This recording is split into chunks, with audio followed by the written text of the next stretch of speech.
इसके बेशरम लोगों का क्या कहना, जो जिनका जो बेशरम लोग है उनकी नाक भी कट जाए तो भी उनको वही करना है जो उनके मन में आए, क्योंकि उनको पता है कि माँ जी तो भैया ऐसे निकाल लेती है, ऐसे ऐसे बिल्कुल मच्छी की तरह ऐसे फेंक देती है। तो इसी पप्पू ने तुम्हारी वाट भी तो लगा दी। अरे तुम्हारी वाट लगा दी बेशरम औरत, तुम मत बोल रहे हो दोबारा से, जवान खींच के ना और तेरे मुंह पे ऐसे करके इधर उधर घुमा के वहीं बांध देंगे। वहां तो आज जिस औरत के साथ में बैठी हुई थी ना, उस औरत को भी दूसरी पार्टी को कौन पूछता है? क्या आप दूसरी पार्टी को पूछना पसंद करोगे? हम तो दूसरी पार्टी सच क्यों बताएगी हमें? दूसरी पार्टी ने सच तब बताया है जिस वकील को ये पता नहीं है फरवरी में 28 दिन होते हैं, वो वकील क्या केस लड़ेगा? आप ये बताइए, वो उस वकील का हम क्या भरोसा करें? उस वकील पे हम क्या पेश करें? बताइए आप। एफिडेविट में 30 फरवरी लिखा हुआ है, तो आप ये बताइए क्या हम उन पे क्या पेश करें? जिस तरह से बोल रहे थे कि हमको नोटिस नहीं मिला और हम आज 25 तारीख हो गए हैं, 25 तारीख तक तो नोटिस मिल जाना चाहिए था। बेवकूफ औरत, क्यों दूसरे के चैम्बर में जाके छुप गई थी? क्यों पब्लिक नहीं किया था? क्या तेरे भाई ने ये नहीं बोला था कि पब्लिक मत करना? वो ऑलरेडी साइन करवा चुके थे भाई। मोमिन सर ने तो हमें बोल दिया था कि ऑलरेडी साइन हो चुके हैं और वो आएंगे 200% वो लोग आएंगे कोर्ट में। वो बात अलग है कि उन्होंने अपने प्यादे भेज दिए और अपने आप किसी टेबल के नीचे ना, मोमिन मलिक साहब के डर के मारे किसी टेबल के नीचे, गर्मी में किसी टेबल के नीचे हुए थे तुम तीनों की तीनों। तो ये तुम लोगों की गलती है। अगर मैं तब देखती तुम्हारे में गट्स होते, तेरे भाई में गट्स होते, तेरे में गट्स होते, इस तरह से तो यहाँ पे बोलती ना मैं सनातनी बन गई हूँ। सनातनियों में बहुत बड़े गट्स होते हैं। सनातनी औरतें, मर्द, बच्चे जो है वो बहुत हिम्मत वाले होते हैं। वो सामना करने की कोशिश नहीं, सामना करते हैं। जिस तरह से अभी सारी बहनें जो है ना, ये एपी सिंह जी का सामना कर रहे हैं। एपी सिंह कितने झूठे हैं, उनकी पोल हम लोग खोल रहे हैं।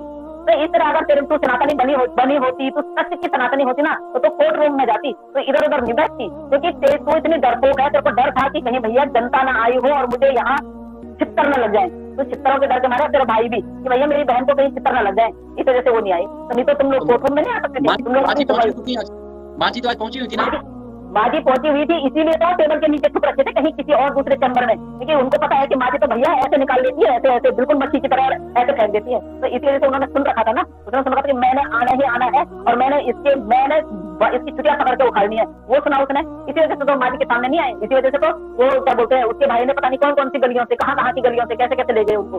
बेशरम लोगों का क्या कहना, जो जिनका बेशरम लोग है उनकी नाक भी कट जाए तो भी उनको वही करना है जो उनके मन में आए। आप दे दीजिए ना।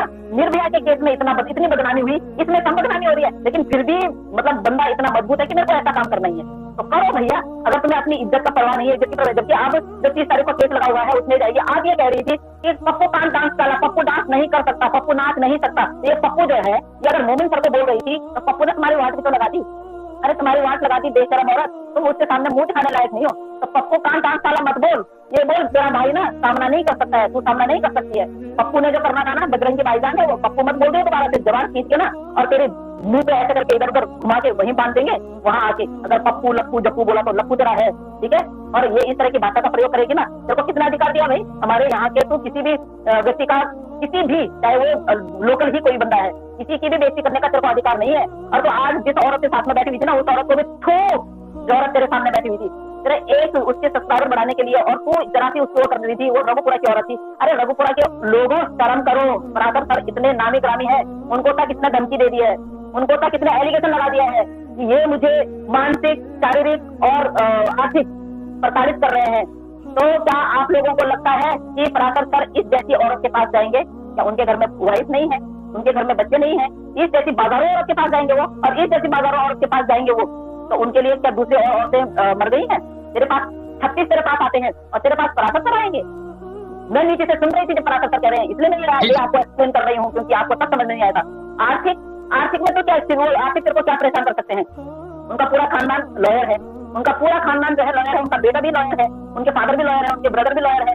तो तेरी जैसी बेगरत औरत लग गई उनको प्रताड़ित करने के लिए, और तो कह रही मानसिक प्रताड़ित तो तेरा भाई खुद कर रहा है तुझे, उनसे पिटाई करवा के। इतनी बेगरत औरत है। तो जिस व्यक्ति ने तुझे जीवन दान दिया, जिस व्यक्ति ने देशभक्ति छोड़ के क्लाइंट भक्ति में लीन हुए, जिस व्यक्ति ने देशभक्ति नहीं देखी, क्लाइंट भक्ति देखी, तेरे को बेल दिलाई, आज तो उन्हीं के सर पे चढ़ के नाच रही है। और तेरे को पता है कि वो उसी गांव के हैं, उसी गांव में रहते हैं। और तेरे को पता है कल परसों आशा माजी की लाइव में उन्होंने बोला था कि भाई मैं वो सबक सिखाऊंगा ना, जिंदगी भर याद रहेगी। तेरी इतनी औकात ही नहीं हुई, तेरे को पता था कि आशा माजी आ रही है वहां, तेरी औकात ही नहीं हुई वहां आने की, उनके सामने आती फिर मैं बताती कि तू कितनी दिलेर थी, तेरा भाई कितना दिलेर है, पर तेरी औकात नहीं हुई। क्योंकि आशा माजी को पता था ना, आशा माजी आएंगे तो सच में ये छुट्टियां खींच के मुझे कहीं बॉर्डर पार करवा देंगे। वो नहीं करते हैं ऐसे, समझे ना। उन्होंने बोला था कोर्ट रूम के अंदर मैं कुछ नहीं बोलूंगी, लेकिन कोर्ट रूम के बाहर में किसी की नहीं सुनूंगी। जी जी, बिल्कुल, बिल्कुल। वो उनके भाई की स्क्रिप्ट है ना कि आप ऐसे बोलो, जबकि ऐसा होगा 100% ऐसा होगा कि इन्होंने उनके ही पैसे देने होंगे, क्योंकि जब इसको बेल दिलाई थी तो शायद उस टाइम पे इन्होंने फीस भी नहीं मांगी थी उनसे। तो जब भी कोई वकील, जब अगर ये अदालत में भी जाएंगे और अदालत में भी अगर जज बोल देते हैं कि भाई, अगर ये अदालत में जाके बोलती है कि मेरे को वकील चेंज करना है, तो डेफिनेटली वहां से चेंज हो जाएगा। लेकिन कागज और सारी जो फाइल है वो देना ना देना वकील के हित में होता है।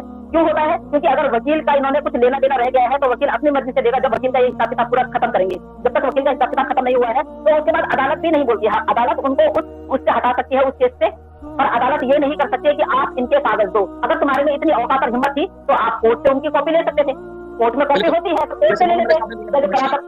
बिल्कुल। और मोमिन साहब, तुम कह रहे हो कि पराशर, हमारा जो अपोजिशन में जो वकील है उसने ढेर सारा पैसा देके हमारे वो खरीद लिए। अगर बेवकूफ औरत, तेरे माथे पे इतना बड़ा सी लिख दूंगी ना, जितने तुमने यहाँ ये सचिन और ये लिखवा रखा है ना, उससे बड़ा सी लिखवा दूंगी तेरे उससे माथे पे। तुम लोग, अगर तुम लोगों को वो चाहिए तो पराशर सर के पास क्यों बोल रही है? उनसे क्यों बोल रही है? जाके कोर्ट में तेरी औकात है तो कोर्ट में जा, कोर्ट से निकाल कॉपी, कोर्ट से निकलो, अपने भाई को बोल। पर तेरे भाई में अकल हो तभी तो। तेरा भाई तो 30 फरवरी, तेरे भाई तो उसमें एफिडेविट में 30 फरवरी लिख रहा है, तो वो कोर्ट में से जाके क्या निकालेगा? उसको तो ये समझ में नहीं आ रहा हो कि मैं कोर्ट से कॉपी निकाल सकता हूँ। और तुम्हें पराशर सर को वो करना है ना, क्योंकि पहले तुम यूट्यूबरों के पीछे पड़े, यूट्यूबरों को तुम वो नहीं देख पाए। उसके बाद तू पर्सनली आके लोगों को गाली देती है, उन गालियों का जवाब भी तुझे मिल जाता है। उसके बाद तू मोमिन सर के पीछे पड़ती है, मोमिन सर ने उसके खिलाफ भी कार्रवाई कर दी। उसके बाद तुम पराशर सर के पीछे पड़ते हो। तो पराशर सर, अब तू आराम से रहियो, जरा बच के रहियो, क्योंकि पराशर सर ने बोल दिया है कि आप जो कार्रवाई करने वाले हैं, क्योंकि मेरी खुद उनसे बात हुई है और मैंने कल वाली वीडियो भी उनको भेजी है जहाँ पे तूने उनको कुत्ता बोला है। तो कुत्ता, जो तूने कुत्ता शब्द बोला है ना, पता चल रहा है कि उसी गली में तू भी सुनती उसी गली में जा रही है, चारों हाथ पैर टेक के, ठीक है ना? वो तुझे कुत्ता बना देंगे। वो इतने वो है, समझे ना? उनका अपना गांव है वो। अगर चाहे वो तो वो बिठा सकते हैं, तो सभा बिठा सकते हैं वहां पे तेरे लिए। सबसे बड़ा शौक इसका मर्द है भाई, सही बात करता हूँ। इसका सबसे बड़ी कमजोरी इसका मर्द है, ये बता दूं मैं आपको। दूसरा, इसका ये आई थी, ये यहाँ पे रहने के लिए आई थी, ये मुंबई के लिए आई, मुंबई जाने के लिए। मुंबई हमारी जो है वो माया नगरी है। इसने सोचा मैं मुंबई जाऊंगी, मुझे चांस मिल जाएगा। लेकिन ये जैसे जिस तरह से आई है, जिस तरह से ये प्लांटेड जो बातें बर्बाद कर रही है वो कर रही है, उसके बारे में आज जब मोमिन सर ने बोला तो जिन लोगों से हमें पता चला, उन लोगों ने ये बोला कि भैया इसको डांस करने का शौक था, ये माधुरी दीक्षित की फैन थी, ये माधुरी दीक्षित से मिलना चाहती थी, ये सलमान खान से मिलना चाहती थी। और इसने मुंबई के एक आदमी को भी, मतलब उससे बातचीत है इसकी, उससे भी बात करती है। तो मे भी हो सकता था कि ये यहाँ से छोड़ के, और ये इसने जैसे देखा कि भाई अभी तो केस हो ही नहीं रहा है, सिर्फ ये बोला हुआ है कि भैया होम अरेस्ट कर रखा है और तुम्हें अभी घर से बाहर नहीं निकलना है। जब भी कहीं जाओगी तुम तो एक एप्लीकेशन डाल के जाओगी, तुम एड्रेस चेंज नहीं कर सकती हो। एड्रेस चेंज करोगी तो आपको कोर्ट में आके एक एप्लीकेशन डालना होगा। तो इसका माइंड सेट था ना, तो इसका यही माइंड सेट था कि कल को अगर मैं जाती भी हूँ, सिर्फ बच्चे आपने उसके लिए लेके आई है, बच्चों से इसको कोई लेना देना नहीं है। जब ये वहाँ कैंप में जाती थी 10-15 दिन के लिए, तब बच्चे इसकी जान नहीं थे, तब बच्चों को किसके पास छोड़ के जाती थी। जब ये 10 दिन के लिए नेपाल आई और नेपाल के साथ साथ में ये हिंदुस्तान में रेकी करने आई, तब बच्चे कहाँ थे? तब इसको बोला गया कि भाई अब आप वापस जाओ, वापस जाके आप बच्चों को लेके आओ, बच्चों को लेके आओगे तो आपको बेल मिलेगी बच्चों के बिहाफ पे। अदरवाइज देखो, जिस मुल्क से आप आए हो उस मुल्क के हमारे संबंध जिस तरह से हैं,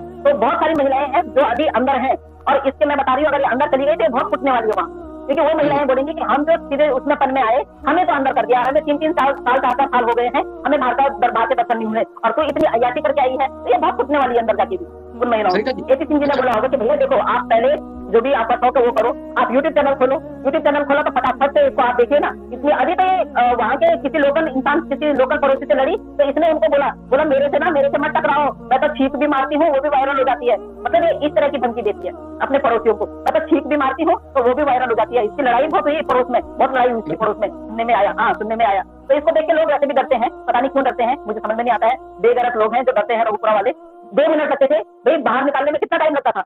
जैसे इसको वहां ले गए थे और नहीं देते उनका साथ, उनको बोलते भैया ये इनलीगल औरत नहीं चाहिए हमें अपने समाज को खराब करने के लिए, दोबारा से भाई 100 नंबर पे कॉल करते हैं, उनको बोलते इनको जहां से लाए हो भैया वापस ले जाओ।